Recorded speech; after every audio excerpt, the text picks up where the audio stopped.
This is the power of it. Don't you settle for less. If you just give your best, then you will have success. Happy Monday, Rising Stars. I want to give a special good morning to the Discovering Stars, a special good morning to the Joyful Stars, and an extra special good morning to my class, the Vibrant Stars. We definitely all miss you guys so much, and we would love to be back in our classrooms.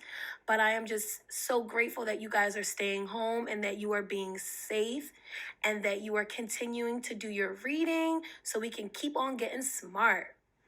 So, this week, what we're going to be talking about is comparing and contrasting. So, stick with.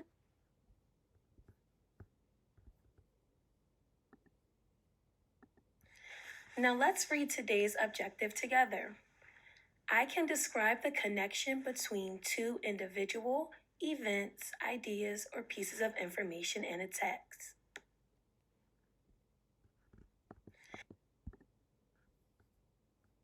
Though we aren't in the classroom, it's very important that we adhere to the norms. Number 1, I can use my listening ears. Number 2, I can participate. Number 3, I can use my best reading and thinking skills. And number 4, most importantly, I can have fun. Though we aren't in our everyday lives, we compare things without even knowing we're doing so. I might say, my mom and I both love ice cream. Or I might say, Liam and I both love to read books by the beach. So when I compare, I identify what is the same. Some words I may use when I compare two or more objects are as, like, alike, similar, both, have in common, similarly, to, and same. I'll give another example. Miss Sab and I are both first grade teachers. What word did I use to compare Miss Sab and myself?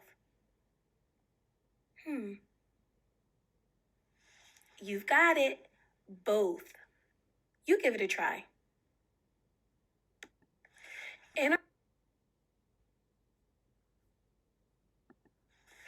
Just as we like to compare objects, we also like to contrast them.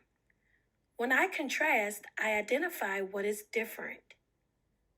Some words I may use when I contrast two or more objects are however, although, as opposed, instead, contrary to, and but. I'll give an example.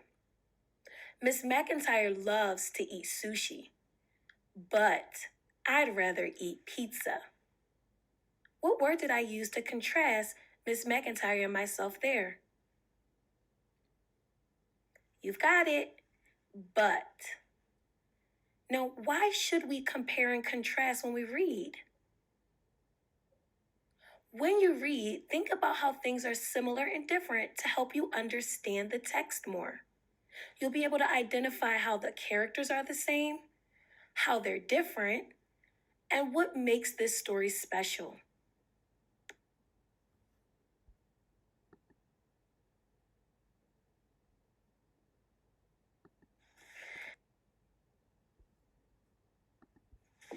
I love how hard Ayuri and Makai are working in their safe nook. So now let us give it a try with compare and contrast.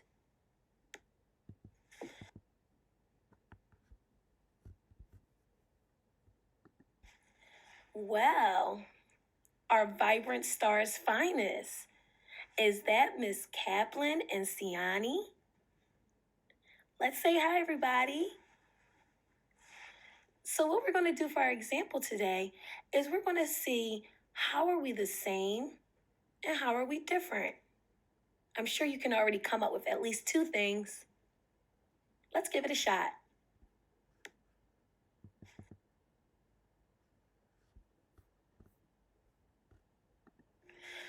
So let's see what we came up with. Siani is a scholar, whereas Miss Kaplan is a teacher. Siani has braids, and Miss Kaplan has straight hair. Siani is a child, Miss Kaplan is an adult. Siani is short, and Miss Kaplan is tall.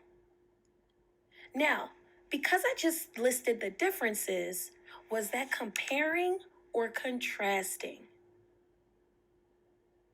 Yes, you've got it. It was contrasting. Now, if I look in the middle, I'll find all my comparisons.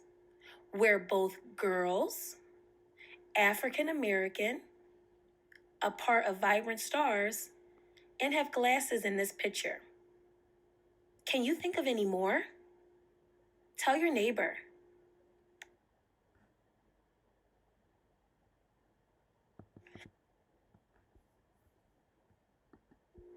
Give yourselves a pat on the back. You've made it through our first example. Now let's move on to task 1.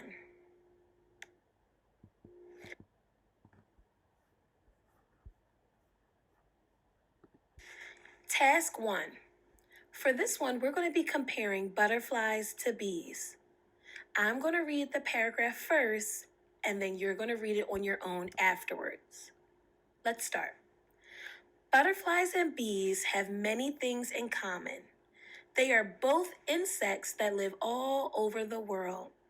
Another similarity is that they both have 4 wings. Their wings are very different though. Butterflies have brightly colored wings, and a bee's wings are transparent. That's a tricky word, transparent.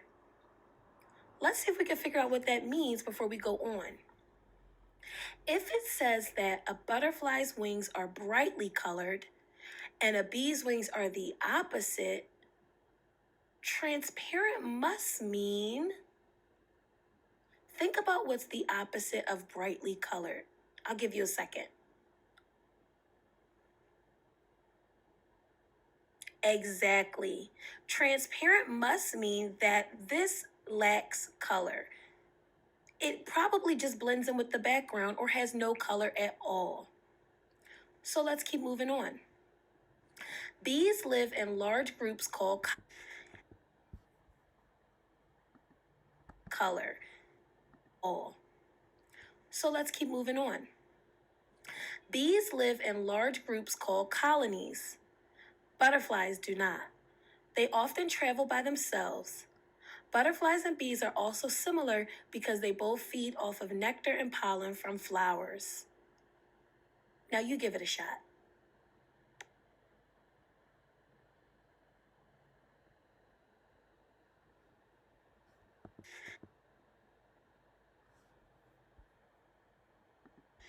Now that we read about butterflies and bees, I'm sure you were able to find some similarities and some differences. Let's go through the differences first. Butterflies have colorful wings, and a bee's wings are transparent. Butterflies travel alone, and bees live in large groups called colonies. Now, the comparisons in the middle, they are both insects. They live all over the world. They have 4 wings, and they feed off of nectar and pollen. Now let's add some that were not in the story. Can you think of any? I have one similarity. They both fly. And one difference would be that bees can hurt you. They sting. Butterflies do not. Butterflies also start off as caterpillars. If you have any more, share them with your neighbor.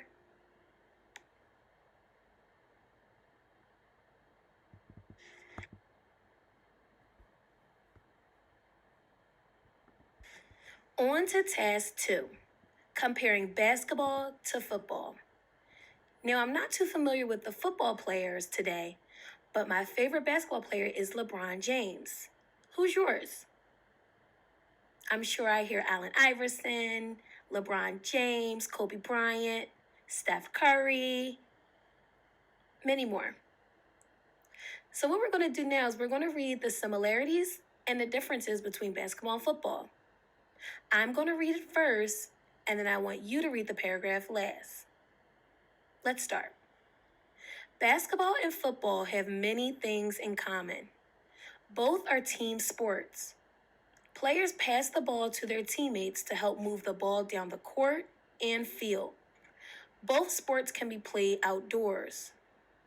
In basketball, there are 5 members on the court at a time. However, in football, there are 11 members on the field at a time. Basketball has been added to the Olympics. Football is not an Olympic sport. All right, your turn.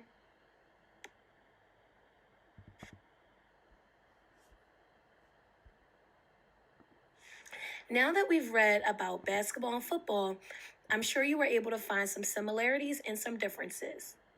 Let's start with, now that we've read about basketball and football, I'm sure you were able to find some similarities and some differences. Let's start with the differences. In basketball, there are 5 players on the court, whereas in football, there are 11 players on the field. In basketball, you can see it in the Olympics, whereas football is not an Olympic sport.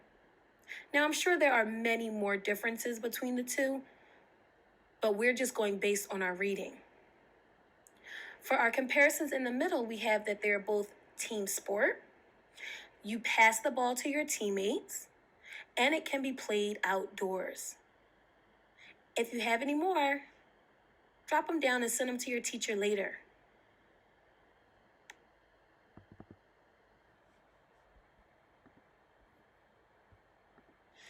Now that we've talked all about comparing and contrasting, let's see if our objectives from earlier were met. 1. Thumbs up if you can compare 2 objects based on the reading from the text. Good. Thumbs up if you can contrast 2 objects based on the reading from the text. Perfect. So let's just review. To compare something means you find the similarities between them. To contrast, you find the differences. Give yourselves a pat on the back. You've achieved your goal for today. Go on to the next slide to find your exit ticket.